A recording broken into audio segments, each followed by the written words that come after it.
Hello students, welcome back to my channel education वार्ता।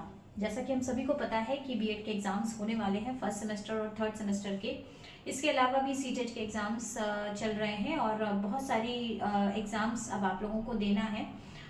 इसी को देखते हुए मेरा आज का वीडियो ये बता रहा है, जो हम लोग वेस्टर्न फिलॉसफी पढ़ते हैं, जो हम लोग पाश्चात्य दर्शन पढ़ते हैं, इसका एक बहुत इंपॉर्टेंट टॉपिक है जिसमें हम ये चार वाद पढ़ते हैं, चार स्कूल्स को पढ़ते हैं: आदर्शवाद और यथार्थवाद, प्रकृतिवाद और प्रयोजनवाद।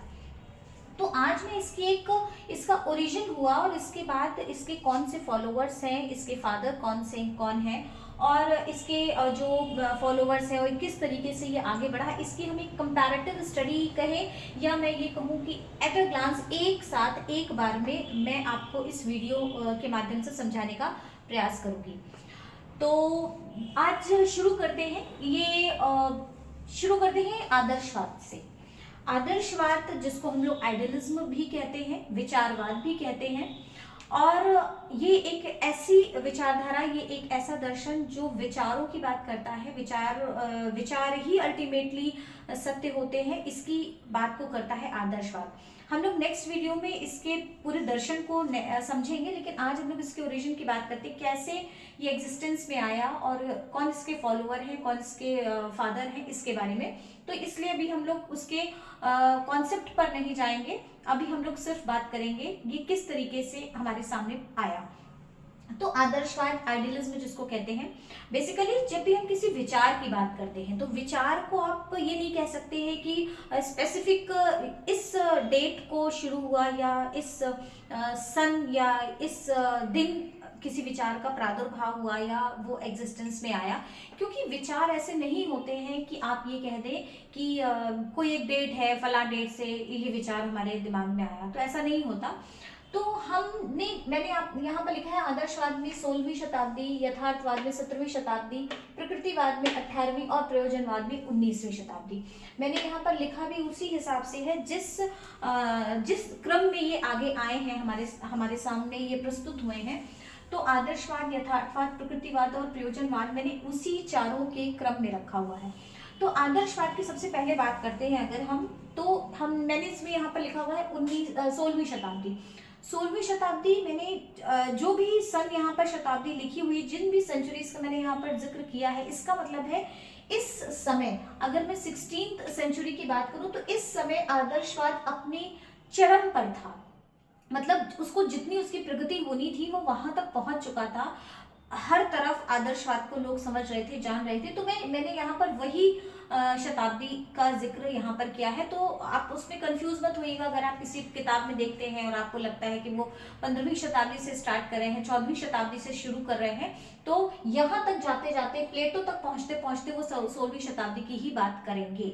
तो अपने माइंड को पूरी तरीके से इस बात के लिए क्लियर कर लीजिएगा, समझ लीजिएगा कि जब भी हम किसी कॉन्सेप्ट की बात करते हैं तो कॉन्सेप्ट एक दिन में आने वाली चीज नहीं है। तो ये समय लेता है और समय लेने के बाद ये जब बिल्कुल एक्सट्रीम पर है, मैंने यहाँ पर वही शताब्दी का जिक्र किया है। तो 16वीं शताब्दी में आदर्शवाद हमारे सामने आया, और ये नहीं कहूंगी आया, उसके पहले से आया। तो इसको सबसे पहले जिसके जहन में आया कि इस सृष्टि की रचना कैसे हुई है, हम सब जानते हैं ये पाश्चात्य दर्शन है। यूनान में इसका प्रादुर्भाव हुआ था। पाश्चात्य दर्शन में सबसे पहले यूनान में इसका प्रादुर्भाव, ग्रीक जिसको कहते हैं, वहां से इसकी शुरुआत हुई थी। और थेल्स सबसे पहले थे जिन्होंने इस बात पर अपना विचार प्रस्तुत किया कि इस सृष्टि की रचना कैसे हुई है, ये इसकी उत्पत्ति कैसे हुई है, हम सब कहाँ से आए हैं। इस तरीके के बहुत सारे, मतलब मैं कहूँ कि दार्शनिक प्रश्नों के उत्तर देने की या प्रश्नों को खोजने का जो काम किया था वो सबसे पहले थेल्स ने किया था। अभी मैं आदर्शवाद की बात कर रही हूँ, तो थेल्स ने सबसे पहले किया था। थेल्स के बाद इस विचारधारा पे थोड़ा सा और काम किया या उसको और आगे बढ़ाने का काम किया ज़ेनोफिनीज ने। ज़ेनोफिनीज के बाद सुकरात। अब सुकरात से हम लोग थोड़ा सा फैमिलियर हो गए, हम लोग जानने लगे हैं कि आदर्शवाद की बात को सुकरात ने बहुत अच्छे ढंग से हमारे सामने प्रस्तुत किया। बट एक कमी थी, और वो कमी ये थी कि सुकरात ने यहाँ वहाँ घूम टहल करके, चर्चा करके, डिस्कशन करके, डिबेट करके अपने विचारधारा को आगे तो बढ़ाया, लेकिन कुछ भी उसमें मैनेज्ड नहीं था। और कोई बुक नहीं थी, कोई विद्यालय नहीं था। इस वजह से इनकी विचारधारा, सुकरात की जो विचारधारा थी, यद्यपि थी तो ये आदर्शवादी की, लेकिन ये विचारधारा बहुत आगे नहीं बढ़ी, या ये मैं कहूँ कि सुकरात ने इसको बहुत मैनेज्ड वे में, ऑर्गेनाइज्ड वे में इसको आगे स्प्रेड करने का काम वो नहीं कर पाए। तो इसलिए फाइनली जब हम देखते हैं, कहीं हमसे पूछा जाता है कि इस विचारधारा के फादर ऑफ आइडियलिज्म कौन है, तो हम लोग निशान लगाते हैं प्लेटो पे। तो प्लेटो इस आदर्शवाद के जनक के रूप में जाने जाते हैं। तो थेल्स से जो जर्नी शुरू हुई थी, थेल्स, जेफोनीज, और उसके बाद सुकरात, और उसके बाद प्लेटो। सुकरात के शिष्य थे प्लेटो, ये हम सभी जानते हैं, और फिर प्लेटो के शिष्य थे अरस्तु। तो जब हम सुकरात के शिष्य प्लेटो थे, तो प्लेटो ने इस विचारधारा को, सुकरात की विचारधारा को बहुत ऑर्गेनाइज्ड वे में बहुत दूर दूर जा करके आगे बढ़ाया, फैलाया, और सभी लोग इस विचारधारा से परिचित हुए। इसलिए हम प्लेटो को फादर ऑफ आइडियलिज्म के रूप में जानते हैं। तो अगर आपसे ये क्वेश्चन पूछा जाता है आदर्शवाद के प्रणेता कौन है या फादर ऑफ आइडियलिज्म कौन है, और अगर आपके पास ऑप्शन दिए हुए हैं और उसमें प्लेटो है, तो आप प्लेटो लगाएंगे। बट इन दैट केस अगर आपके पास थेल्स का भी ऑप्शन उसमें दिया हुआ है, तो आप थेल्स को टिक करेंगे, क्योंकि प्लेटो से भी पहले इस दार्शनिक विषय पर जो विचार हमारे सामने प्रस्तुत किया था वो थेल्स महोदय ने किया था। तो थेल्स, जेफनीज और सुकरात के बाद जो मुख्य है वो प्लेटो है। साधारणतया जब हम बुक्स में देखते हैं तो इस विचारधारा का बीजारोपण हम प्लेटो के माध्यम से ही मानते हैं। इसके बाद प्लेटो के बाद इस विचारधारा को के फॉलोअर्स कौन है और आगे बढ़ाने का जो काम किया था वो किन्होंने किया था? वो किया था अरस्तु ने, डेकार्टे ने, स्पिनोजा ने, लाइबनीज ने, बर्कले ने, कांट ने, शोपेनहावर ने, हीगल और बहुत सारे अन्य दार्शनिकों ने। तो अब आप कहेंगे अरस्तु यहाँ पर है, लेकिन अरस्तु यहाँ पर भी है, इसके विषय में भी हम लोग बात करेंगे, क्यों यहाँ पर भी अरस्तु दिखाई दे रहा है और यहाँ पर भी दिखाई दे रहा है, तो इस पर अभी हम लोग बात करेंगे। फिलहाल अभी हम लोग आदर्शवाद देख रहे हैं। तो आदर्शवाद में 16वीं शताब्दी में ये अपने एक्सट्रीम पर था, और प्लेटो को इसके फादर ऑफ आइडियलिज्म के रूप में जानते हैं। थेल्स से इस विचारधारा का बीजारोपण हुआ था, क्योंकि इन्होंने सबसे पहले ये विचारधारा हमारे सामने, ये दर्शन हमारे सामने प्रस्तुत किया कि इस संसार की रचना कैसे हुई, सृष्टि की उत्पत्ति कब हुई, कैसे हुई, आदि आदि। और इसके फॉलोअर्स में ये सारे नाम अरस्तु, Descartes, Spinoza, Leibniz, Berkeley, Kant, Schopenhauer, Hegel आदि, ये सारे इनके नाम। तो ये हुई आदर्शवाद की बात। अब हम लोग आगे बढ़ते हैं। आदर्शवाद के विरोध में अगर हम कहें तो गलत नहीं होगा, आदर्शवाद के विरोध में एक नए वाद का या एक नए दर्शन का उदय हुआ, जिसको हम लोग जानते हैं यथार्थवाद के रूप में, रियलिज्म के रूप में। देखिए, आदर्शवाद जो आदर्शों की बात करता है, नैतिकता, अध्यात्म की बात करता है, वो आदर्शवाद है। यथार्थ माने जो रियलिटी की बात करता है, जो यथार्थ की बात करता है, जो इस वस्तु जगत, इस मटेरियल वर्ड की बात करता है, मटेरियलिस्टिक वर्ड की बात करता है, वो है आपका रियलिज्म। यथार्थवाद 17वीं शताब्दी, अब यहाँ 16वीं शताब्दी है, ये है 17वीं शताब्दी, 17th सेंचुरी की बात करता है हमारा यथार्थवाद। अब यहाँ पर भी जो मैंने 17th सेंचुरी लिखा है, ऐसा नहीं है कि बिल्कुल 16th में ये खत्म हो गया, पैकअप हो गया और 17th में आपका रियलिज्म आ गया, ऐसा बिल्कुल भी नहीं है। जब ये विचारधारा भी अपने एग्जिस्टेंस में आ रही थी, उसी के पैरेलल में कहीं ना कहीं यथार्थवाद भी आ रहा होगा। ऐसा इसलिए होता है कि जब भी हम किसी विचारधारा हमारे दिमाग में कोई भी कॉन्सेप्ट, कोई भी थॉट हमारे दिमाग में आता है, तो उसके विरोध में भी कुछ थॉट्स कुछ लोगों के दिमाग में चल रहे होते हैं। इसलिए हम ये नहीं कहेंगे कि यहाँ पर ये शुरुआत हुई और यहाँ पे फिर 16वीं में ये खत्म हो गई और 17th में यथार्थवाद आ गया, तो ऐसा बिल्कुल भी नहीं था। यहाँ पर आपने एक नाम देखा था अरस्तु का, अरस्तु का नाम आपने देखा आदर्शवाद में, मैंने अभी कहा बेटा इसकी हम लोग चर्चा करेंगे। तो अरस्तु का नाम हम लोगों ने यहाँ पर देखा क्योंकि प्लेटो के ये स्टूडेंट थे, ये शिष्य थे, और अरस्तु एक ऐसी विचारधारा को मानने वाले थे, ये कहीं ना कहीं सुकरात और प्लेटो की विचारधारा से सहमत तो थे। वो ये तो मानते थे कि आदर्शवाद विचारों की बात करता है और विचार के जगत को सही कहता है, अल्टीमेट जो ट्रूथ है वो थॉट्स हैं, वो कॉन्सेप्ट्स हैं, वो ये मानते थे। लेकिन इसके साथ साथ अरस्तु इस बात को भी मानते थे कि ये जिस जगत में, जिस संसार में हम रहते हैं, ये भी ठीक है, ये इसको आप कंप्लीटली गलत, रॉन्ग, असत्य नहीं कह सकते हैं। इसलिए 17वीं शताब्दी में अरस्तु को यथार्थवाद के प्रणेता के रूप में, या मैं कहूँ फादर ऑफ रियलिज्म के रूप में जाना जाता है। तो यहाँ पर मुख्य नाम जो है वो अरस्तु का है, अरिस्टोटल का है, जो कि यथार्थवादी हैं और यथार्थवाद के प्रणेता के रूप में, इनके फादर ऑफ रियलिज्म के रूप में हम इनको जानते हैं। वस्तुवाद भी जिसको हम कहते हैं, यथार्थवाद भी जिसको हम कहते हैं, जो इस वस्तु जगत की बात करता है, जो इस रियल सृष्टि की बात करता है, जिस रियल वर्ल्ड की बात करता है, जिसमें हम जन्म लेते हैं, जिसमें हम रहते हैं, पलते हैं, बढ़ते हैं, हमारी नर्चरिंग होती है और हम पूरी लाइफ यहाँ पर स्पेंड करते हैं। तो अरस्तु ने कहा कि हम कैसे मान लें कि विचार ही सत्य है और विचारों को हम अल्टीमेट ट्रुथ नहीं मान सकते। इसलिए ये उन्होंने कहा ये यथार्थ जगत सत्य है जिसमें हम रहते हैं, जहां हमारा जन्म होता है। तो ये विचारधारा अरस्तु की। अरस्तु को फॉलो किया बेकन ने, कॉमेनियस ने, जॉन लॉक ने, रटके ने, इरेसमस ने, लॉक ने, रैवले ने और आदि ने, मतलब बहुत सारे अन्य फॉलोअर्स जो कुछ फ्रांस के हैं, जो इटली के हैं, अलग अलग जगहों से लोगों ने इनको फॉलो किया और ये कहा कि अरस्तु की इस विचारधारा को हम मानते हैं। अब ये चूंकि मैं बीएड के अकॉर्डिंग आप लोगों को पढ़ा रही हूँ, तो मेरा जो फोकस्ड है वो सिर्फ इतना है कि आपको इसके बारे में एक छोटी सी हिस्ट्री पता हो, जो कि आप जब अपने आंसर लिखें तो वो आप बहुत बेहतर तरीके से लिख पाए। यदि आप एक एक को देखें कि जब अगर कॉमेनियस ने क्या किया, जॉन मिल्टन ने क्या किया, तो इसकी बहुत लंबी सी हिस्ट्री है, जो कि वो आप कह सकते हैं कि अगर हम लोग फिलॉसफी की क्लास में होते तो शायद हम इसको एक एक को हम लोग इसको डिस्कस करते।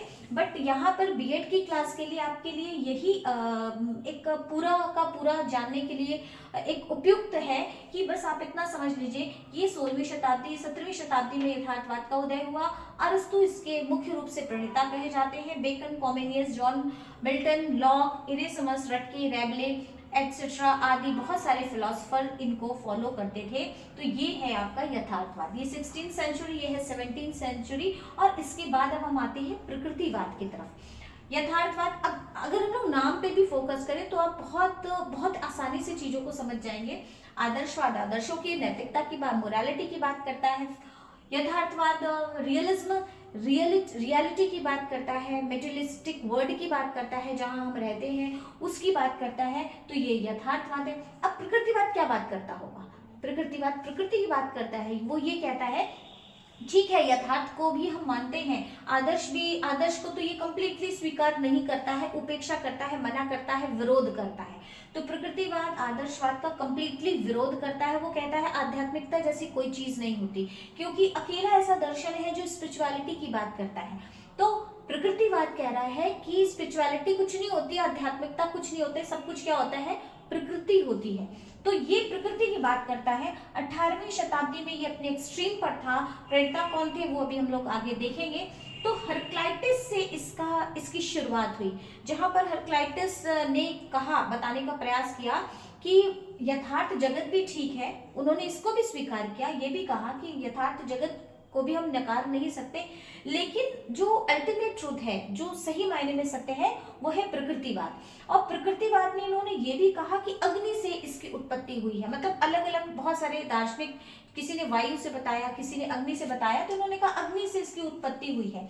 हेराक्लिटस से ये विचारधारा और आगे बढ़ी, जो पहुंची डेमोक्रीट्स पर। डेमोक्रीट्स ने भी इनकी विचारधारा से ये सहमत थे, लेकिन फिर भी हर एक व्यक्ति अपनी बात कह रहा था। किसी ने बहुत ऑर्गेनाइज्ड वे में या बहुत जोरदार तरीके से अपनी बात को नहीं कहा।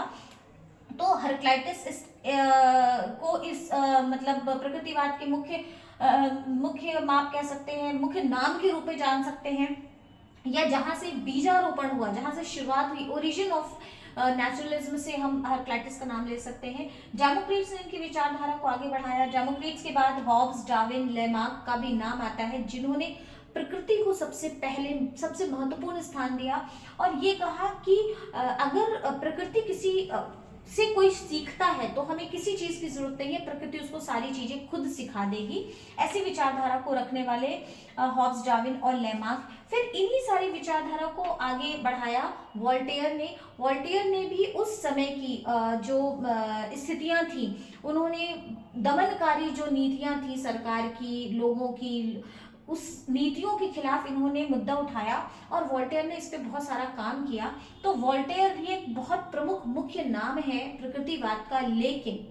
लेकिन Voltaire, Democritus, Heraclitus, Hobbes, Darwin, Lamarck के बाद एक नाम आता है, वो है रूसो का, जिन्होंने नारा दिया प्रकृति की ओर लौटो। ये भी हम सब जानते हैं कि रूसो का जो एक मोटो था, उन्होंने कहा प्रकृति की ओर लौटो।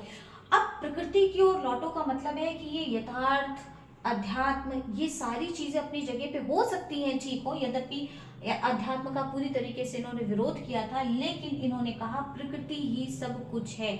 और इतना सारा काम रूसो की पुस्तकों से, रूसो के काम से, रूसो के अध्यापन से इतना सारा उन्होंने लिखित रूप में और प्रैक्टिकली इतना सारा वर्क करके हमारे सामने प्रस्तुत किया कि आज अगर हम नेचुरलिज्म के फादर के रूप में किसी को जानते हैं तो वो है रूसो। तो ये रूसो है जो प्रकृतिवाद की बात करते हैं, प्रकृति की ओर लौटो का नारा देते हैं, मोटो है उनका। और अपनी पुस्तक एमिल में उन्होंने बहुत विस्तृत वर्णन किया है कि किस प्रकार से एक बच्चे की शिक्षा दीक्षा अगर हम प्रकृति पर आधारित करके चलाते हैं तो किस प्रकार से की जानी चाहिए।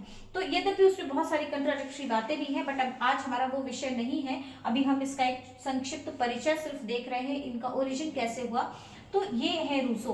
और इसी के बाद लास्ट में जो विचारधारा आती है, जिसको हम लोग प्रयोजनवाद कहते हैं या प्रैग्मेटिज्म इंग्लिश में कहते हैं, इसको एक और नाम से जानते हैं जिसको हम लोग कहते हैं नवीन आदर्शवाद, न्यू आइडियलिज्म की थ्योरी भी इसको जानते हैं, क्योंकि नया सबसे दर्शन है ये, 19th सेंचुरी का ये दर्शन है। तो 16वीं शताब्दी से शुरू हुआ, 16वीं सेंचुरी 16th सेंचुरी से ये स्टार्ट हुआ और 19th सेंचुरी पर हमारे सामने आया प्रयोजनवाद। अब प्रयोजनवाद नाम, फिर मैं एक बार कहूंगी, नाम हर एक दर्शन में हम लोग ने देखा कि उसका नाम बहुत इंपॉर्टेंट है। जो वो दर्शन कह रहा है, जो उसका कॉन्सेप्ट है, उसके नाम से क्लियर हो रहा है। तो आदर्शवाद आदर्श की बात कर रहा है, यथार्थवाद रियल लाइफ, रियलिटी की बात कर रहा है, प्रकृतिवाद नेचर की बात कर रहा है, उसी तरीके से प्रयोजनवाद प्रयोजन की बात कर रहा है, अपने स्वार्थ की, अपने कारण की, अपने महत्व की बात कर रहा है। तो प्रयोजनवाद या प्रयोजनवादी दार्शनिकों का मत है कि वही चीजें सत्य हैं जो व्यक्ति का किसी प्रयोजन को सिद्ध करती हो। मतलब आप ये नहीं कह सकते कि ये ट्रूथ है। और इनका ये भी मानना था कि हर चीजें जो है वो परिवर्तनशील है, सभी चीजें परिवर्तनशील है। तो हर एक चीज अगर परिवर्तनशील है तो हमारे वैल्यूज भी चेंजेबल है, ट्रुथ भी चेंजेबल है, और जो चीजें आज है वो आगे नहीं रहेंगी। तो हाउ कैन आई डिसाइड कि हमारे एजुकेशन के जो गोल्स हैं वो क्या होंगे, वो हम आज के डेट में डिसाइड नहीं कर सकते हैं। क्यों नहीं कर सकते हैं? अगर हम हर एक चीज को परिवर्तनशील मान रहे हैं तो हम आज कैसे मान लें कि एजुकेशन में हमारे ये उद्देश्य होने चाहिए या किसी व्यक्ति के ये उद्देश्य आज से 10 साल बाद होंगे। ऐसी विचारधारा को मानने वाला दर्शन है हमारा प्रयोजनवाद। अगर मैं इसके फादर की बात करूं कि कैसे ओरिजिन हुआ, तो अमेरिका के हैं चार्ल्स सैंडर्स पियर्स, ये एक ही नाम है, अलग अलग नाम नहीं है। चार्ल्स सैंडर्स पियर्स एक नाम है और एक नाम है विलियम जेम्स। तो ये दोनों दार्शनिक अमेरिकन हैं और इन्होंने कहा, चार्ल्स सैंडर्स पियर्स और विलियम जेम्स से इस विचारधारा की शुरुआत होती है। इन्होंने कहा भाई आदर्शवाद की बात अपनी जगह ठीक है, आदर्श की बात, इसीलिए इनको नवीन आदर्शवाद कहा जाता है, क्योंकि इन्होंने ऐसा प्रकृतिवाद की तरह अध्यात्म का विरोध नहीं किया, लेकिन मानवतावादी दृष्टिकोण को अपनाया और ये कहा कि भाई हम अध्यात्म की बात तो तब करेंगे, नेचर की बात, यथार्थ की बात तो तब करेंगे, सबसे पहले व्यक्ति अपने हित को देखेगा, अपने स्वार्थ को देखेगा, अपने प्रयोजन को देखेगा। हम किसी काम को क्यों करते हैं, उससे हमें लाभ क्या होता है, उससे हमें क्या आनंद की प्राप्ति होती है, that is more important thing. तो इसलिए चार्ल्स सैंडर्स पियर्स और विलियम जेम्स ने ये विचारधारा हमारे सामने रखी और इनको ही हम प्रैग्मेटिज्म के प्रणेता के रूप में या पिता के रूप में जानते हैं चार्ल्स सैंडर्स पियर्स और विलियम जेम्स को। अब आप इसी विचारधारा को आगे बढ़ाने का पुरजोर तरीके से बहुत सारा काम किया, पूरी तरीके से आगे बढ़ाने का काम किया जॉन डीवी ने। ये भी अमेरिकन थे और जॉन डीवी ने कहा, जॉन डीवी का एक बहुत ही महत्वपूर्ण, बहुत इंपॉर्टेंट कोट है। इन्होंने कहा विद्यालय समाज का लघु रूप होता है, मतलब एक छोटा समाज का एक छोटा सा अंश विद्यालय में पलता है, बढ़ता है। मतलब जब हम लोग जॉन डीवी पढ़ेंगे तो उसकी डिटेल में हम लोग बात करेंगे।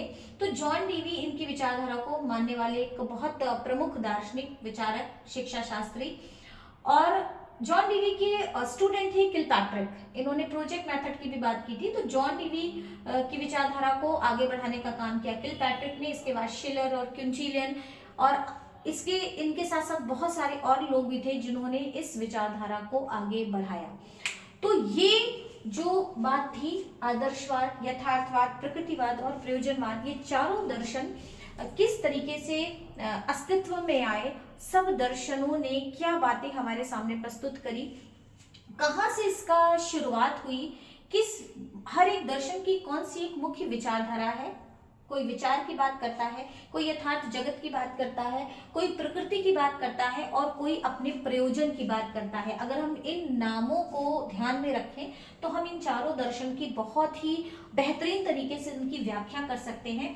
तो आदर्शवाद में हम प्लेटो को मुख्य इसके फादर के रूप में जानते हैं, यथार्थवाद में अरस्तु को जानते हैं, प्रकृतिवाद में रूसो को, और प्रयोजनवाद में चार्ल्स सैंडर्स पियर्स और विलियम जेम्स को।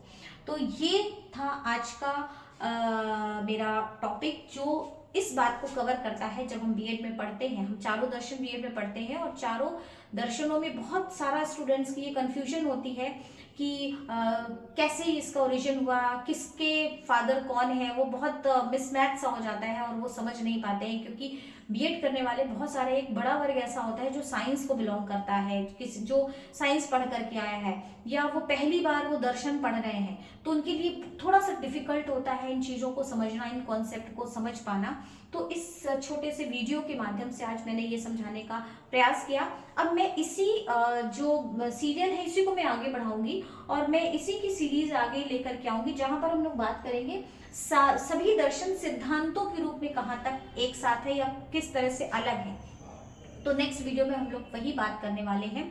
यदि वीडियो पसंद आई हो तो नो डाउट आप लाइक कीजिएगा, सब्सक्राइब कीजिएगा और शेयर तो बिल्कुल कर दीजिएगा, क्योंकि एग्जाम्स पास हैं तो आपको भी अच्छा लगेगा कि आप जैसे आपको इसका लाभ मिला है वैसे ही कुछ और लोगों को भी मिले। तो आज के लिए बस इतना ही। नेक्स्ट बहुत ही जल्दी मिलती हूँ इन विभिन्न जो स्कूल्स हैं इनके सिद्धांत के रूप में, इनमें क्या सिमिलैरिटीज़ हैं और क्या डिफरेंसेस हैं, इस पर बात करने के लिए। तो आज के लिए इतना ही। Take care and bye bye.